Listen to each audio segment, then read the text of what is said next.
One of the big tensions and possibilities of microfinance is around commercialization.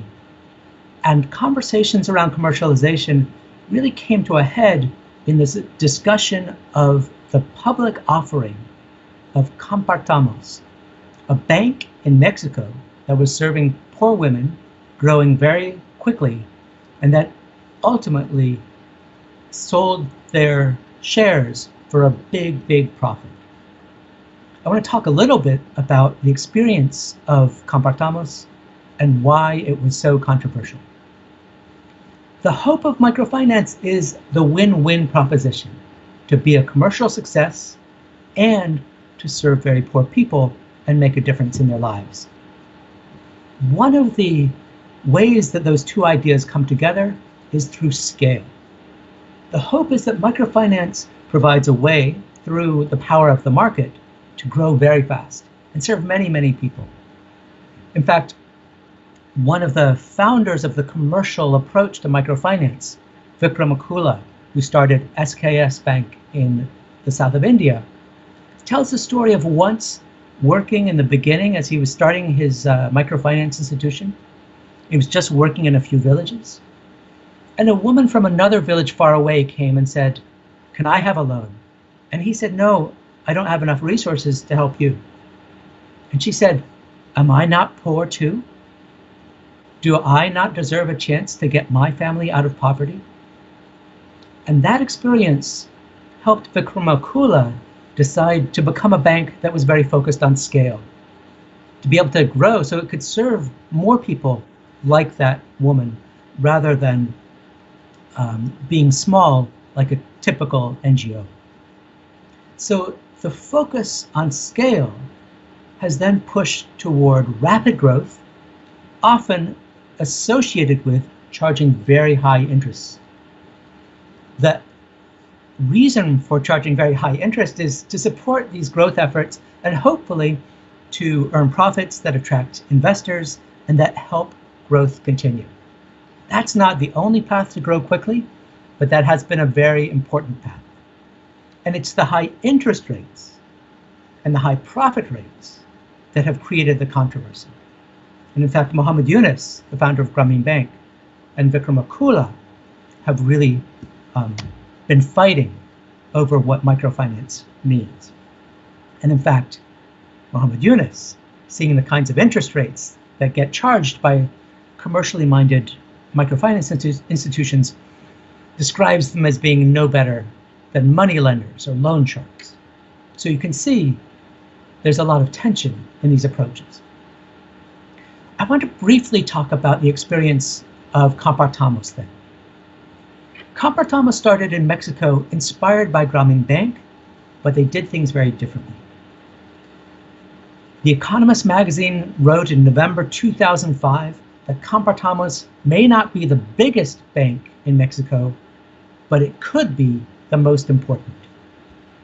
And they said that because while it is not the biggest bank in Mexico, it has become by far the largest microfinance bank in all of Latin America and one of the largest in the world.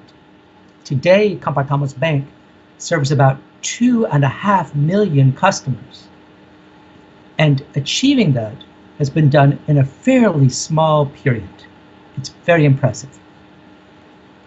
During the run-up to Compartamos' eventual commercial success, they were very committed to growth, and they were growing at a rate of 46% per year.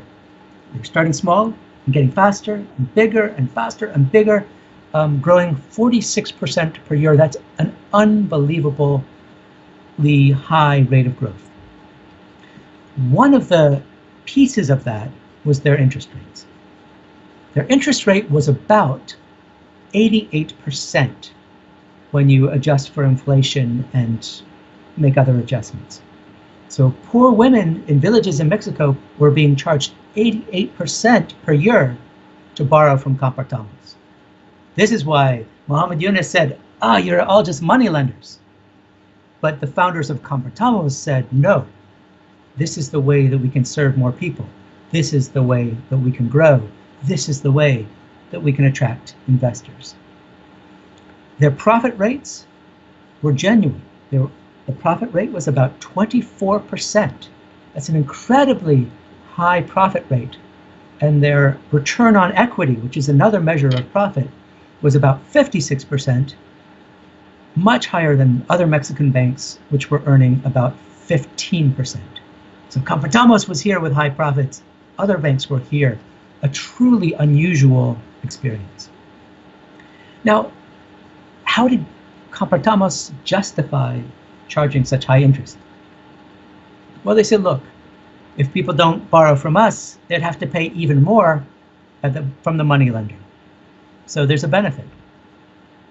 They also argued a lot of the women were just starting businesses, and those first amounts of capital, those small loans, were very powerful and very profitable for the customers. And they argued that the customers then, they just wanted access to credit. They were less worried about the price. And so there was an argument for their strategy, and the result was very, very rapid growth. Now, when we look back at this experience, we can see a few things. The first is there's been a study which has shown that, in fact, the customers do care about the interest rates. When interest rates have been lowered, customers have responded very energetically, showing that they really do care a lot about interest rates and that they were not borrowing as much because the interest rates were just so high. Others have argued that Compartamos could have slowed down, that they could have achieved their same goal without such high interest rates, and they would have gotten to the same place, and they could have helped more people along the way. It's an open question. I can't answer it. Muhammad Yunus can't answer it. But it does come back to that fundamental question that the poor woman asked Vikramakula in India. Am I not poor too? Do I not deserve the chance to get my family out of poverty? And perhaps the answer to the poor woman is, yes, you do deserve a chance. But to do that, we're going to have to commercialize.